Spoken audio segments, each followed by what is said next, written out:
출애굽기 25장 22절 같이 읽겠습니다. 출애굽기 25장 22절입니다. 거기서 내가 너와 만나고 속죄소이 곧 증거계 위에 있는 두 그룹 사이에서 내가 이스라엘 자손을 위하여 내게 명령할 모든 일을 내게 이르리라. 아멘.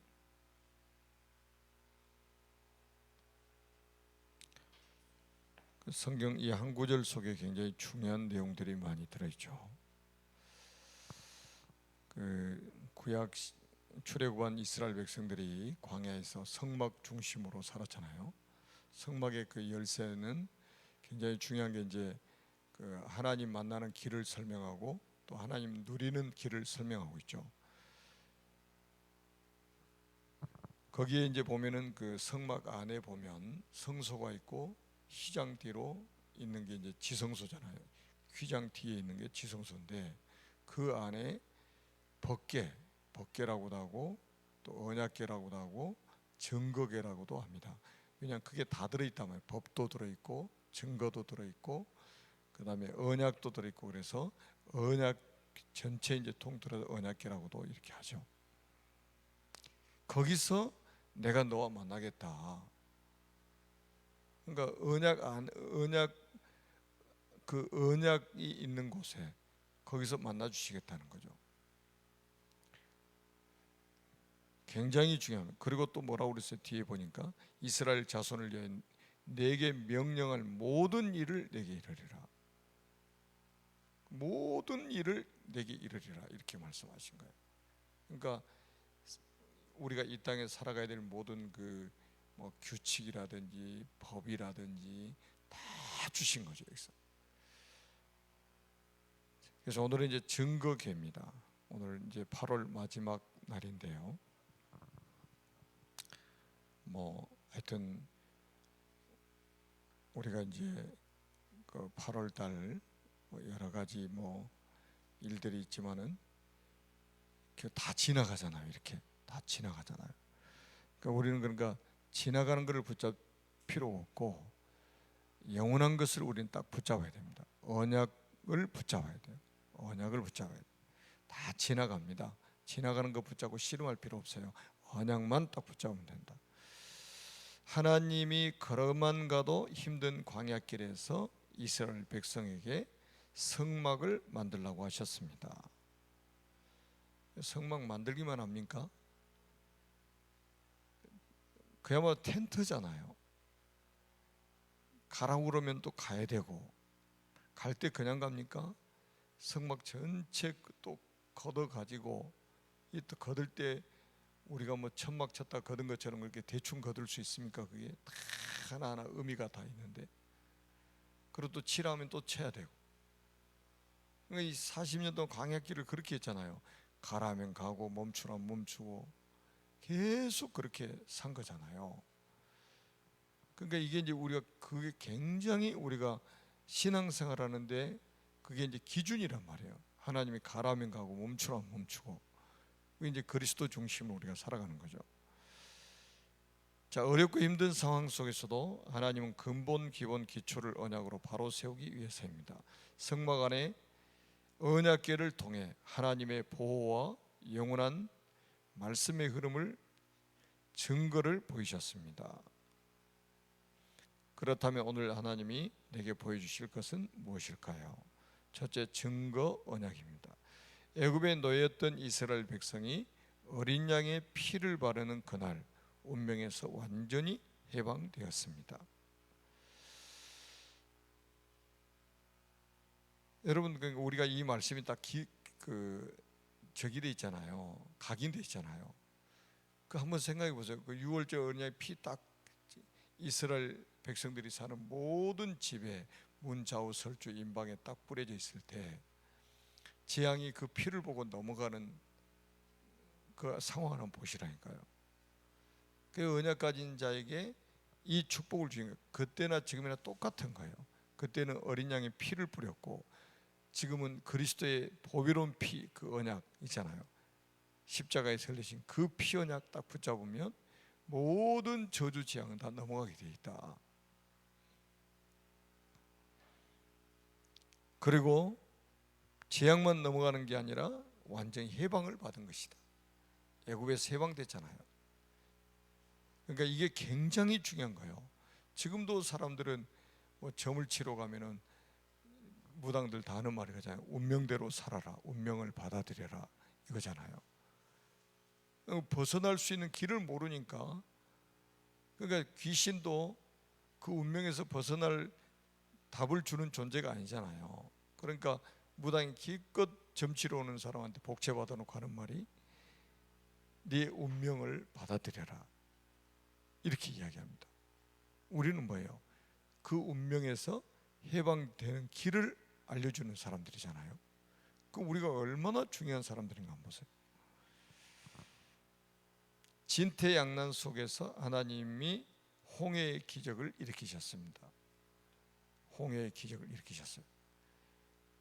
그러니까 일부러 홍해바다 앞으로 데려가신 거죠. 하나님이 일부러 홍해바다 앞으로.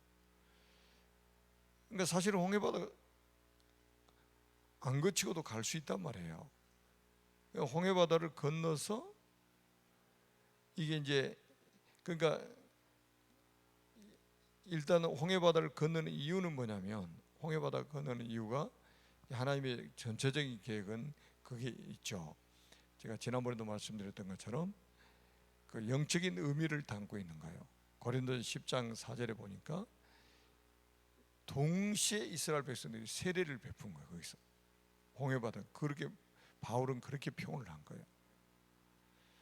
놀랍지 않아요? 지금 세례 한 명씩 다 주려면 그거 어떻게 합니까? 동시에 하나님, 그리고 하나님의 능력을 보이신 거죠. 하나님 능력을 보이신 거예요.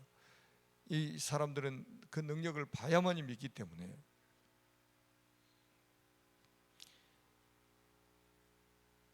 자, 광야길 속에서 주신 만나와 메추라기를 통해 언약을 붙잡게 하셨습니다. 야, 진짜 생각해 보세요. 그 2년 동안 성막 만들고 38년 동안 매일 만나를 내리셨단 말이에요. 만나. 그러니까 새벽 이슬과 함께 만나가 내려오는 거예요. 그 만나를 먹어보니까 너무 맛있는 거예요. 근데 지금 표현으로 하면 대백과사전을 찾아봐도 안 나와 있는 거예요. 이게 뭐냐, 이게 도대체 이게 무슨, 이게 도대체 뭐냐, 그 뜻이 맞나요?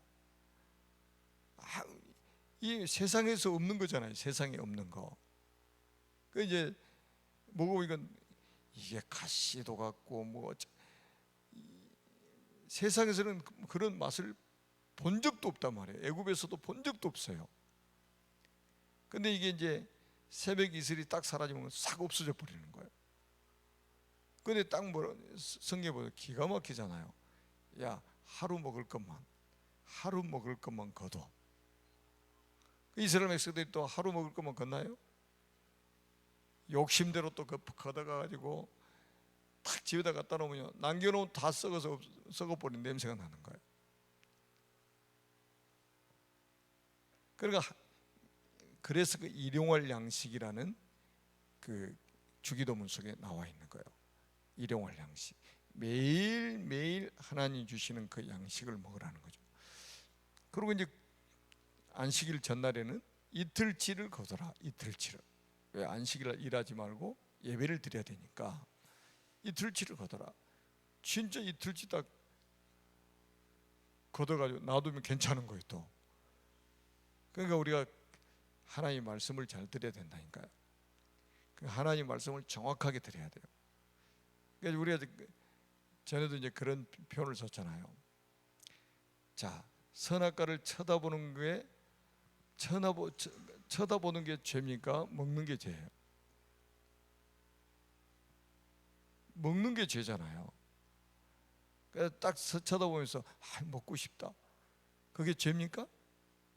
먹어야 죄가 되는 거예요. 왜냐? 먹지 말라고 그러잖아요. 그러니까 정확하게 우리가 말씀을 드려야 된다 이 말이에요. 비슷하게 들어버리면 안 되는 거예요.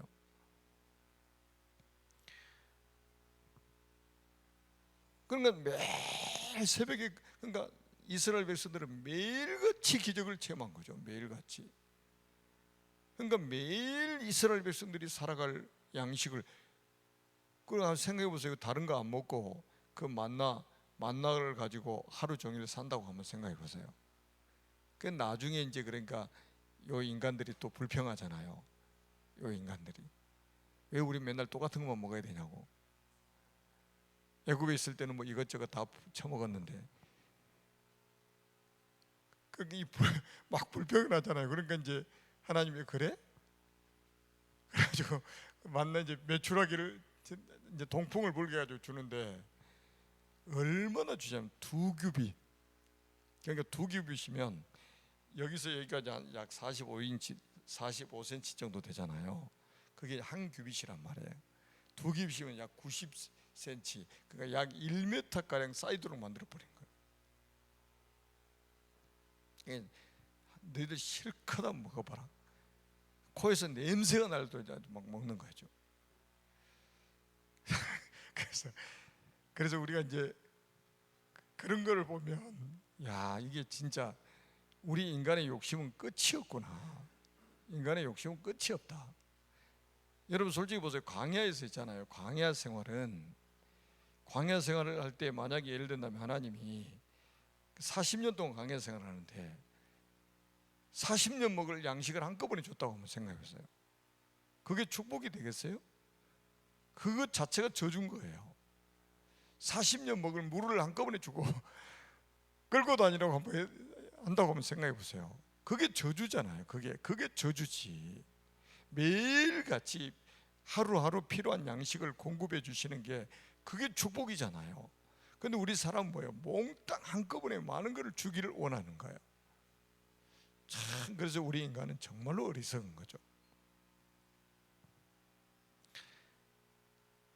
자, 이 증거들을 언약으로 붙잡아야 합니다. 그래서 우리가 증거 언약이라고 하는 거예요. 두 번째는 현장의 언약입니다. 하나님은 이 현장 언약을 가슴에 담은 사람을 시대 앞에 세우십니다. 언약을 붙잡은 사람의 인생에 나타나는 증거들은 반드시 현장으로 연결됩니다. 이 증거가 담긴 언약궤가 가는 길에 요단이 갈라지고, 이게 중요한 말씀이에요. 그러니까 언약궤를 메고 가는 그 길에, 언약궤를 메고 가는 그 길에 요단이 있으면 요단을 가르시고, 여리고가 있으면 여리고를 무너뜨리시고, 또 뭡니까? 태양과 달도 멈추게 만드시고, 안악산지도 정복하게 만드시고. 그러니까 언약궤를 모시고, 언약궤를 모시고 갔다는, 언약을 가지고 언약 붙잡고 가는, 언약을 붙잡고 가는 이스라엘 백성들을 아무것도 막을 수 없었다는 거예요. 지금도 똑같잖아요. 지금 뭐 코로나 바이러스가 뭐 창궐해 가지고 걱정을 하고 살고 막 그러는데 코로나 바이러스가 우리 가는 길을 막을 수 있습니까? 그러니까 우리는 이 길을 멈출 수가 없잖아요. 가는 거예요. 그러면 하나님이 가르시고 무너뜨리시고 멈추게 만드시고 정복하게 만드시고 아무도 막을 수가 없다니까요. 이 증거로 하나님은 후대가 볼 수 있도록 기념비도 세우게 하셨습니다. 요단강 건너갈 때 기념비 세우도록 딱 만드셨잖아요. 그거는 뭐냐? 장차 너희 후대들이 이 기념비가 뭐냐고 물어봤을 때 뭐를 설명하라고요? 언약 설명하라는 거예요.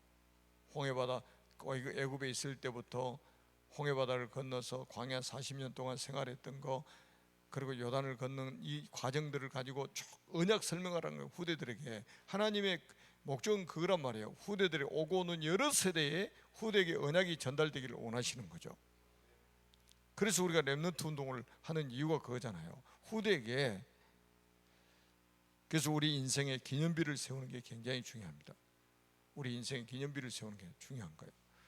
그 우리가 RTC 세우는 것도 그러세요. RTC도 보세요. 우리가 만약에 RTC 딱 세워놓고 우리는 어차피 가는 거잖아요. 한 번은 우리가 뭐 영원히 삽니까? 가잖아요. 그러면 나중에 이 RTC는 누가 세웠냐? 왜 세웠냐? 물으면 그거 설명할 거 아니에요. 지금 우리 덕평에 있는 RTC도 그거잖아요. 그거 세워놨다고 우리가 들고 갑니까? 나눠 갖기 합니까? 우리는 다 천국에 간단 말이에요. 그럼 우리 후대들이 계속 거기 가서 훈련 받으면서 이거는 누가 세웠지? 언제 세웠지? 왜 세웠지? 물으면 그게 설명을 해줄 거 아니에요, 누군가가. 그래서 우리가 기념비를 세우는 게 굉장히, 인생의 기념비 세우는 게 굉장히 중요한 거죠. 언약 설명하기 위해서 후대들에게. 그리고 이제 세 번째는 개인 언약인데요. 하나님은 언약궤 안에 만나라는 생명의 양식을 주시고, 생명의 양식. 지금 이게 이제 말씀이잖아요. 말씀. 지금 이제 우리가 이거를 말씀이, 지금도 우리가 하늘에서 만나 내리기를 기다리고 있습니까? 하늘에서 내린 신비한 이 영적인 만나, 하나님 말씀을 먹고 우리가 사는 거죠. 그러니까 저는 이제 제일 중요하게 생각하는 게 하나님 말씀이잖아요. 하나님 말씀. 그러니까 이 지금 말씀 놓쳐버리면 모든 것을 놓치는 거예요. 예배도, 예배 중에 가장 중요한 것은 우리가 드리는 것도 중요하지만 결국 뭐예요? 하나님이 우리에게 주시는 게 뭡니까? 말씀이잖아요. 우리가 뭐 찬양도 드리고 기도도 드리고 헌금도 드리고 하지만 그거는 우리가 감사해서 하는 거고, 결국은 하나님이 우리에게 주시는 것은 말씀이란 말이에요. 말씀. 그러니까 우리가 이제 녹화를 시켜가지고 뭐 유튜브에다 올려놓은 것도 뭐예요? 결국 말씀이 중요하기 때문에 그렇게 하는 거지. 말씀 안 중요하면 뭐 때문에 그렇게 합니까? 비싼 장비 사다가 왜 그렇게 합니까? 그 다음에 뭡니까? 돌비를 통한 말씀의 인도를, 말씀의 인도. 돌비에다가 말씀을 새겨가지고 그 말씀 없어지는 게 아니잖아요. 영원한 말씀이잖아요. 그거 가지고 우리를 인도해 가시는 거죠. 그리고 아론의 쌍난 지팡이를 통해 하나님의 능력을 기억하게 하셨습니다. 아론의 쌍난 지팡이를 통해 하나님의 능력을 쌍난 지팡이에서, 아니 마른 지팡이에서 싹이 나왔대. 그 하나님의 능력을 나타내는 거고, 그리스도의 그 부활을 뭐 상징하기도 한다라고 신학자들은 이렇게 이야기도 하는데, 결국 부활이 능력이잖아요. 사망 권세를 깨뜨리시고 부활하신 게. 이런 것들을 기억하게 만드시는 거죠. 이 언약궤를 앞세워 현장으로 나아갈 때 하나님은 현실의 홍해 요단 여리고를 무너뜨리실 것입니다. 그러니까 문제 때문에 망하지 않습니다. 언약의 백성은 어떤 사건이 와도 사건 때문에 실패하지 않습니다. 절대 언약을 우리는 확실하게 붙잡아야 된다는 거예요. 그래서 이제 결론은 뭐냐면, 광야는 선교지다. 그러니까 어려운 지역은 전부 선교지다. 이렇게 말씀하셨어요. 이제 속죄소 뭐 이런 거는 이제 뭡니까? 재앙을, 우리가 지은 죄를, 죄 문제를 해결해서 다가오는 재앙을 막아주시는 그런 언약이 담겨 있고, 그룹들이 있었잖아요. 그룹들은 뭡니까? 보좌의 축복이죠. 보좌의 축복으로 하나님 우리와 함께 계시는 것이다. 오늘 또 보좌의 축복으로 저와 여러분이 있는 곳에 함께 하십니다. 보좌의 축복으로. 아멘. 그러니까 이런 말씀을 우리가 계속 듣게 되면 우리가 이제 현실 속에서 살아갈 때 이런 문제 저런 문제, 뭐 이 사람 저 사람 다 만나면서 일어나는 전부 기준이, 우리의 기준은 뭐예요? 말씀이란 말이죠. 말씀이 우리의 기준이 되어야 된다. 자, 언약 기도입니다. 하나님의 증거 언약과 현장 언약을 붙잡고 하나님의 중요한 미래의 언약 성취를 체험하게 하옵소서. 예수 그리스도 이름으로 기도합니다. 아멘.